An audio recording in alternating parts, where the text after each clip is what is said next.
আপনারা সবাই নিশ্চয়ই লক্ষ্য করেছেন, বিশেষ করে শিশুদের প্রতি সহিংসতা অনেক। যে দেশে প্রায় অর্ধেক জনসংখ্যা নারী, সেখানে যদি তাদেরকে প্রতিনিয়ত নির্যাতনের শিকার হতে হয়, শিশুদেরকে নির্যাতনের শিকার হতে হয়, সেই সমাজ কিন্তু উন্নত সমাজ হিসেবে গড়ে উঠতে পারবে না। যে আমরা একটি উন্নত বাংলাদেশ বিনির্মাণ করব, আমরা এই দেশকে এগিয়ে নিয়ে যাব, সবার আগে বাংলাদেশ, এই স্লোগানকে যদি আমাদের এগিয়ে নিয়ে যেতে হয়, এই স্লোগানকে যদি আমাদের মধ্যে ছড়িয়ে দিতে হয়, তাহলে আমাদের এই নারীর প্রতি সহিংসতা রুখে দিতে হবে, বাল্যবিবাহ বন্ধ করতে হবে। এখানে পরিসংখ্যান কোনো উপস্থাপন করা হয়নি। এখানে এই যে ঈদের পরে কথাটা বলা হলো যে বাল্যবিবাহ, ঈদের পরে প্রায় আমার যতটুকু আমি খেয়াল রেখেছি, এই তালা উপজেলায় 15 থেকে 20টি বাল্যবিবাহ কিন্তু বন্ধ করা হয়েছে শুধুমাত্র কোরবানির ঈদের পরে। মানে এই অল্পতে সক্ষম হব, তখনই কিন্তু আমরা একটি সুন্দর সমাজ এবং রাষ্ট্র নির্মাণ করতে পারবো। আমাদের মায়েরা দেখেন, আমরা খুব কষ্ট করে একটা সন্তান গর্ভে ধারণ করেন। আপনারা একটা সন্তান গর্ভে ধারণ করতে আপনাদের যে শারীরিক মানসিক কষ্টের মধ্য দিয়ে যেতে হয়, এরপর সেই সন্তানটিকে আপনি যদি সঠিকভাবে লালন পালন করে সমাজের সামনে উপস্থাপন করতে না পারেন, সেই দায়ভারটাও কিন্তু অধিকাংশ ক্ষেত্রে মাকেই দিতে হয়, যে মায়ের কারণেই সন্তান নষ্ট হয়েছে। হয় কিনা, এই কথাটা আসে কিনা সমাজে? এটা আসে তো। কাজেই মা হিসেবে কিন্তু আপনাদের দায়িত্ব, আপনাদের ভূমিকা অপরিসীম। আপনারা প্রতি মুহূর্তে আপনাদের সন্তানের পাশে থাকেন, তাদেরকে রোগে সুখে অসুখে বিসুখে সব সময় আগলে রাখেন, তাদের যে কোনো যত্ন আত্মি ভালো লাগা আদর আহ্লাদ পূরণ করা, আহ্লাদ তাদের চাওয়া পাওয়া পূরণ করা, সবকিছু কিন্তু মায়ের মাধ্যমে প্রকাশিত হয়। বাবারা দেখা যায় বাইরে বিভিন্ন কাজে ব্যস্ত থাকেন, বেশিরভাগ সময়, সবসময় থাকেন সেটা বলবো না, কারণ আমার পাশে যারা বসে আছে, আমরা কিন্তু বাইরেও কাজ করছি, আবার ঘরে আমাদের সন্তানও লালন পালন করছি। তেমনি আপনাদের মধ্যেও নিশ্চয়ই অনেকে বাইরে কাজ করে। সো এটা একভাবে বলার সুযোগ নেই, এখানে দুই পক্ষেরই আসলে দায়িত্ব রয়েছে। মা যেমন দায়িত্ব পালন করবে, তেমনি বাবারও দায়িত্ব রয়েছে। আমরা আবার দায়িত্বের কথা বলতে গেলে অনেক সময় অতিরঞ্জিত করে সেখানে শুধু মাকেই দায়িত্ব প্রদান করি, বাবাকে সেখানে দায়িত্ব রয়েছে। শুধু মা এককভাবে যদি সন্তান লালন পালন করতো, সক্ষম হতো, তাহলে কিন্তু আল্লাহ তাআলা এই তিনি খুবই ন্যায়পরায়ণ এবং যুক্তিসঙ্গতভাবেই সৃষ্টি করেছেন যে একটা সন্তানকে মানুষ হিসেবে সঠিকভাবে গড়ে তুলতে হলে মা বাবা দুইজনকেই দায়িত্ব পালন করতে হবে। তবে এটার চিরন্তন সত্য যে মায়ের ভূমিকা অপরিসীম। মা যে ভূমিকা পালন করে থাকে সেটা খুবই গুরুত্বপূর্ণ, সেটা আর কারো পক্ষে পালন করা সম্ভব হয় না।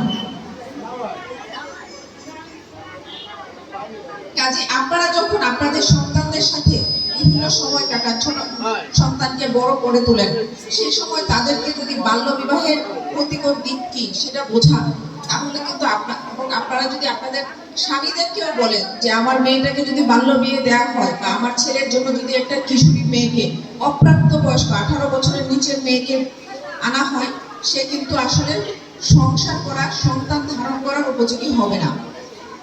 আর আমরা সবাই এখন এটা জানি, বাংলাদেশের এমন কোনো প্রান্ত নেই যেখানে এই কথাগুলো পৌঁছে যায়নি যে 18 বছরের নিচে বিয়ে হচ্ছে বাল্য বিবাহ, এবং 21 বছরের নিচে কোনো মেয়ে সন্তান ধারণের জন্য সম্পূর্ণভাবে সক্ষম হয় না।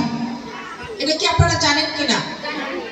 পিছন দিকে যারা আছেন তারা কি শুনতে পাচ্ছেন, বা তাদের কি দিকে খেয়াল আছে? 21 বছরের নিচে কোনো মেয়ে সন্তান ধারণের উপযোগী হয় না, এটা কি আপনারা শুনেছেন? কাজে আপনারা এখানে যারা আজকে কথা শুনে যাচ্ছেন, আপনারা অন্তত চেষ্টা করবেন আপনার সন্তান, আপনার প্রতিবেশীর সন্তান, আপনার ভাই বোন পরিচিত আত্মীয়র মধ্যে কারো সন্তানের যেন 18 বয়সের নিচে কোনো মেয়েকে বিয়ে দেয়া না হয়। ইভেন আপনার ছেলে যদি 18 বছরের নিচে কোনো মেয়েকে বিয়ে করতে চায়, সেটাও আপনারা মা হিসেবেই প্রতিরোধ করবেন। যে আপনার ক্ষেত্রে, আপনার মায়ের ক্ষেত্রে, আপনি মেয়ের ক্ষেত্রে যেমন আপনি ভূমিকা পালন করতেন, অন্যের মেয়েকে যখন আপনার ছেলে বিয়ে করে আনতে চাইবে 18 বছরের নিচে, সেইখানেও কিন্তু আপনাকে দায়িত্বশীল ভূমিকা পালন করতে হবে। আমাদের মেয়েদের কিন্তু, আমি যেহেতু মেয়ে, কাজে আমি আপনাদের হয়ে কিছু কথা বলবো যেটা হয়তো অন্য অনেক কি বলবে না, কারণ তারা পুরুষ হিসেবে সেই বিষয়টা দেখে না, বা দেখলেও এটা নিয়ে কথা বলতে কিছুটা দ্বিধান্বিত থাকে। আমরা কিন্তু মা হিসেবে যতটা আদরণীয় বা মা হিসেবে যতটা প্রশংসনীয় ভূমিকা পালন করি, আমরা কিন্তু শাশুড়ি হিসাবে ততটা প্রশংসনীয় ভূমিকা কখনোই পালন করি না। করি কি? কাজে সেখানেও কিন্তু আমাদের দায়িত্ববোধের পরিচয় দিতে হবে। আমি আমার সন্তানকে সুরক্ষিত যদি রাখতে চাই, আমাকে মনে রাখতে হবে অন্যের সন্তান যখন আমার ছেলের বউ হিসেবে, পুত্রবধূ হিসেবে আসবে, তাকে সুরক্ষা দেওয়া আমার দায়িত্ব, আমার কর্তব্য। তাকে যদি আমি সুরক্ষা না দিই, আমার সন্তান কিন্তু আরেকজনের ঘরে গিয়ে সুরক্ষিত থাকবে না। এটা আপনাদের মাথায় রাখতে হবে। আমি কিন্তু 2 পুত্র সন্তানের মা, ঠিক আছে? কাজে আমার অধিকারে সবসময় মাথায় রাখতে হয় যে আমার ছেলেরা যখন বিয়ে করবে, আমাকে কিন্তু শাশুড়ি হিসেবে দায়িত্বশীল আচরণ করতে হবে। তো আমি যেহেতু এটা চিন্তা করি, আপনাদের পক্ষে অনুরোধ করব, বলে যাব যে আপনারা এই চিন্তাটা সবসময় রাখবেন। কখনোই ছেলের বউকে প্রতিপক্ষ হিসেবে চিন্তা করবেন না। তাকে সংসারে আপনি এনেছেন, সে আপনার সংসারের সব কাজ করবে, দাসী হিসেবে চলবে, এইটা কখনো মনে করার সুযোগ নেই। আপনার যেমন সংসারে অধিকার রয়েছে, তারও সংসারে অধিকার রয়েছে। তাকে তার অধিকার দিতে হবে। তাকে কখনো বলা যাবে না যে অপ্রাপ্ত বয়স্ক একটা মেয়েকে বিয়ে করে এনে সংসারের সকল কাজ করার জন্য। তাকে বলা যাবে না যে অপ্রাপ্ত বয়স্ক একটা মেয়েকে সন্তান ধারণ করার জন্য, কারণ তার শারীরিক এবং মানসিক সেই গঠন, সেই পূর্ণতা তখনো পর্যন্ত আসে না। এটা যদি করেন, তাহলে কিন্তু আপনারা নিজের বিবেকের কাছে এবং আল্লাহর কাছে দায়ী থাকবেন। এটার জবাব কিন্তু আপনাদেরকে দিতে হবে।